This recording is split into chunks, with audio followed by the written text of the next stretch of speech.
Finance et patrimoine.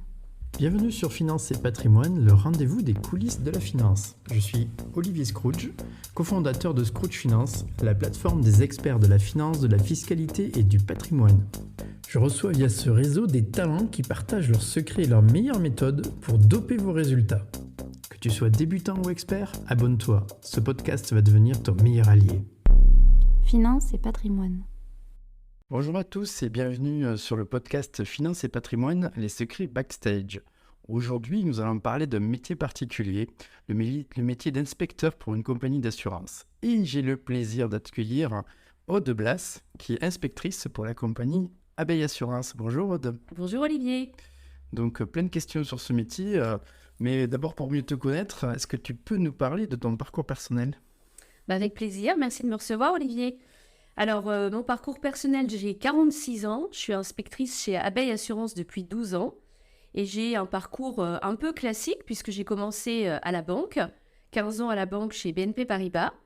Ensuite, j'ai intégré un conseiller en gestion de patrimoine où je suis devenue son assistante de direction pour prendre un nouveau virage professionnel. C'est une rencontre professionnelle qui m'a fait devenir agent général chez Aviva, donc à l'époque, ex-nom d'Abeille Assurance. En 2010, donc ça fait bientôt 13 ans que je travaille pour le groupe Abeille.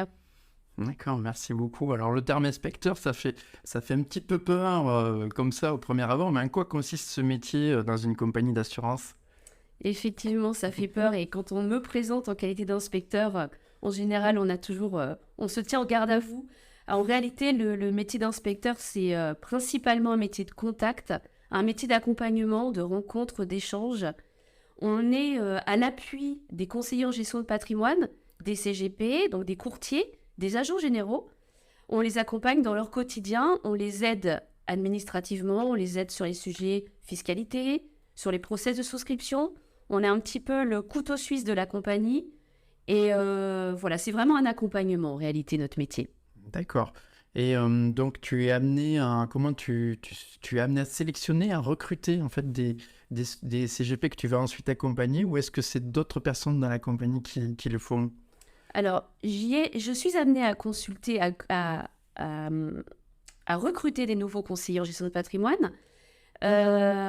Régulièrement d'ailleurs, il y a des demandes qui sont faites auprès de la compagnie, qui sont redescendues en fonction des secteurs. On a tous les inspecteurs ont un secteur géographique défini. Quand on me présente un nouveau candidat, je me précipite pour pouvoir les rencontrer. Et ensuite, effectivement, on fait un entretien. Et c'est un vrai entretien de recrutement, puisqu'on va aller choisir, et je vais choisir si je vais vouloir ou non travailler avec ce nouveau conseiller. D'accord. Et alors, sur quels critères, là, ça devient intéressant. Toi, Aude, tu sélectionnes les CGP qui vont ensuite proposer à leurs clients les produits Abeille Assurance et que tu vas accompagner finalement. Alors, c'est des critères qui sont extrêmement personnels parce que moi, c'est plutôt l'état d'esprit du conseiller que je vais avoir en face de moi qui va me faire travailler ou non avec lui. J'ai besoin d'avoir quelqu'un qui soit dans le conseil client, qui ne soit pas dans la vente, qu'on soit dans des vrais échanges. Il travaille avec différents fournisseurs, donc pourquoi travailler d'ailleurs avec Abeille, puisqu'il va être codé dans plusieurs compagnies, avec plusieurs entités. C'est vraiment un critère d'état d'esprit et de bienveillance. Et l'importance de notre relation, je dirais, est presque primordiale dans la codification. Il m'est arrivé de refuser de coder des conseillers en gestion de patrimoine qui n'avaient pas un état d'esprit qui me correspondait. D'accord, donc le premier critère, en tout cas pour toi, peut-être que c'est probablement partagé avec d'autres inspecteurs, c'est le mindset, en fait, quel est l'état d'esprit de la personne que tu vas recruter. Est-ce qu'il y a d'autres critères plus techniques, disons, je pensais aux accréditations, aux qualifications, diplômes, est-ce que ça rentre en ligne de compte, l'expérience ? Alors, l'expérience, ça peut rentrer en ligne de compte, mais pas que, parce que des jeunes conseillers en gestion de patrimoine, il faut leur laisser la chance. Ils ont tous les habilitations et les diplômes qui leur permettent de faire ce métier-là, s'ils rentrent en contact avec nous. Après, on est aussi là beaucoup dans la pédagogie, dans l'approche pédagogique de leurs clients. Certains ont des besoins de formation sur des produits spécifiques. Donc, que ce soit un jeune conseiller ou un conseiller un peu plus senior, c'est vraiment la démarche du conseil client qui va plutôt m'animer dans le fait de l'accompagner ou non. D'accord, parce que oui, ton métier, ça va être de fournir ce qui manque à ce conseiller en termes de technicité, de connaissances, de compétences. Puisque, alors, jusqu'où va ton accompagnement? Parce que techniquement, on peut expliquer ce que ça se passe. C'est juste des rendez-vous de formation ou est-ce qu'il y a aussi du terrain? Alors, c'est un métier très, très vaste et très riche parce qu'effectivement, on peut être dans l'accompagnement client, ce que j'adore d'ailleurs quand un CGP m'appelle pour me dire « Je suis pas très à l'aise sur ce sujet, est-ce que tu acceptes de venir au rendez-vous avec moi ?» Donc ça, c'est des sujets qui m'animent fortement. Après, ça peut être un accompagnement technique, juste sur des process de souscription. Ça peut être des démarches administratives, la réglementation, LCBFT, les documents à joindre, à fournir, à justifier. Ça peut être dans des conseils d'allocation d'actifs, par exemple, en fonction des profils clients. Voilà, les sujets sont différents, vraiment, et très larges. D'accord. Toujours sur le thème du recrutement des CGP, est-ce qu'il y a des critères imposés par la compagnie ou est-ce que c'est vraiment toi qui maîtrise finalement ce recrutement? Alors oui, il y a des critères, je dirais, imposés par la compagnie parce qu'on a des critères qualitatifs qu'on regarde de très près. En clair, le taux de renonciation, par exemple, si les clients signent une affaire et dans les 10 jours, par exemple, se rétractent de façon assez fréquente, là, on se rend compte qu'il y a un défaut de conseil quelque part. Le client qui ne va pas au bout de sa démarche, il y a quelque chose. Donc, il y a des critères qualitatifs qui sont extrêmement regardés par la compagnie. Pas forcément de critères quantitatifs. On cherche un accompagnement étroit et on cherche une relation de proximité. Je dirais de la compagnie, c'est plus la problématique qualitative. On cherche des partenaires qui soient de vrais conseillers, pas des vendeurs. On n'est pas des vendeurs de produits. On n'a pas de grosses différences en fonction des fournisseurs sur les qualités des produits à apporter. Et donc aujourd'hui, ce qui va animer notre métier, c'est le conseiller qui va vendre le produit adapté au profil du client. D'accord. Merci beaucoup pour toutes ces précisions. Alors, une question qui vient ensuite, c'est finalement pour faire ton métier, quelles sont les qualités, les compétences requises si demain on veut devenir inspecteur? Est-ce qu'il me faut des diplômes particuliers, une certaine expérience, du savoir-être? Alors, en diplôme, je suis experte en gestion de patrimoine, diplômée de l'OREP. C'est une expérience importante dans mon quotidien, mais pas que. Certains ne le sont pas et sont de très très bons inspecteurs pour autant. Les vrais critères et les vraies qualités, je dirais, c'est plutôt la disponibilité. On doit être extrêmement disponible puisque les conseillers sont face à leurs clients. Ils ont besoin de réponses rapides quand ils nous contactent. De l'écoute, une vraie écoute, mais une écoute active. Une vraie réactivité. Je dirais de la patience, parce qu'en fonction de certains conseillers, il faut faire preuve de patience. Une empathie naturelle. Une approche pédagogique, parce qu'on a beaucoup d'approches de conseillers qui ont des besoins de formation. Donc, il faut savoir apporter des éléments de formation aux conseillers. Et puis, je dirais de l'expertise, une vraie expertise. Sachant que quand on est inspecteur dans des compagnies d'assurance, telles qu'Abeille, on est entouré d'experts. Par exemple, je dirais d'avocats fiscalistes. On a des experts prévoyance, des experts collectifs.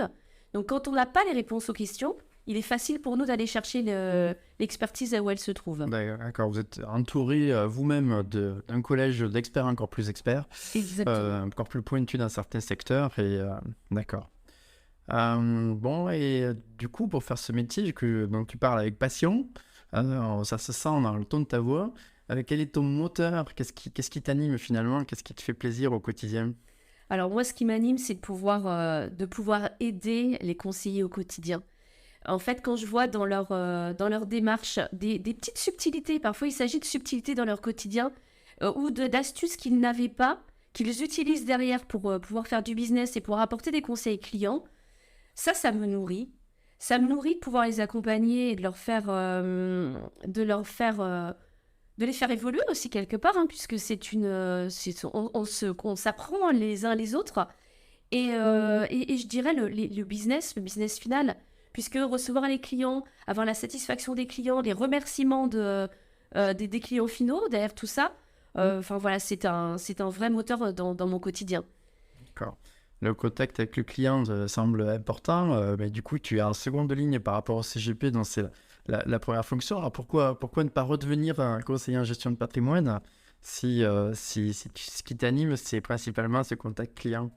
Alors là, ça c'est un vrai sujet et aujourd'hui, j'ai la chance de pouvoir travailler avec de nombreux partenaires puisque j'ai à peu près 80 partenaires financiers CGP courtier agents avec des possibilités multiples. Ça veut dire que j'ai le contact client encore aujourd'hui, pas pour tous les CGP, hein. Tous les CGP n'ont pas besoin que j'aille recevoir leurs clients. Mais j'arrive à avoir une diversité d'activités dans mon quotidien. J'ai pas une journée qui ressemble à une autre. J'ai pas une question qui va ressembler à une autre. Mon téléphone sonne peut-être 40 fois par jour et j'ai 40 demandes différentes. Et aujourd'hui, c'est un métier tellement riche que je me dis que cette richesse-là, je ne l'avais quand même pas dans mon métier de conseiller en gestion de patrimoine. J'avais la signature finale, j'avais le business, j'avais la rémunération, mais j'avais pas cette multiplication, j'allais dire, de tâches et cette diversité, ouais. D'accord. Alors, puisqu'on est sur un podcast transparent où on parle des coulisses, on peut parler aussi de ce qui n'est pas tabou, c'est-à-dire l'argent. Alors, sur quelle modalité les inspecteurs sont généralement rémunérés par les compagnies? Alors, on a tous à peu près le même modèle de rémunération, c'est qu'on a une rémunération fixe et on a une part variable qui est souvent importante si on travaille correctement. La part variable dépendra complètement des chiffres de nos partenaires.